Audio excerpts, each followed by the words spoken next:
नमस्कार जय जगन्नाथ। आज मार्गशीर मासर द्वितीय गुरुवार आउ मोर सकाळर जो भोग करने कथा बाड़ भोग जमी मोड़ा आखु कदली करती मु कर सारे माण भी बसई देती आबे जीवी रोसे करी एबे चलतु रोसे करवा। तो ठाकुर घर कबाट बंद कर दूची। एठी प्रसाद पे मु मीठा खेचुड़ी बनाऊँगी। खेचुड़ी रे तेजपत्र डालचीनी लवंग पानमधुरी और काजू टिके पड़ी देती। चाउलटा को भल भाव धोईकी रखी से छाणिके भाजुची।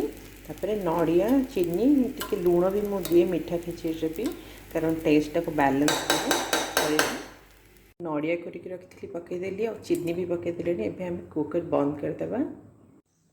एबे मु कुकर बंद कर देछि। 2टा सीटी आसले बंद करदेबा गैस आउ आमर खेचुड़ी हो।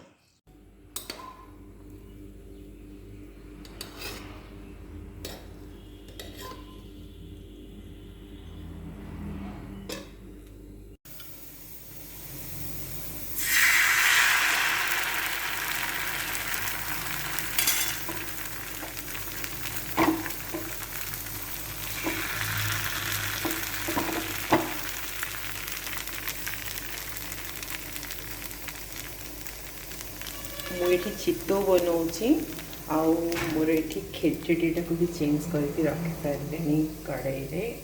तो खेचुड़ी होगला मोर चितो हो तरकारी भी बसई देती।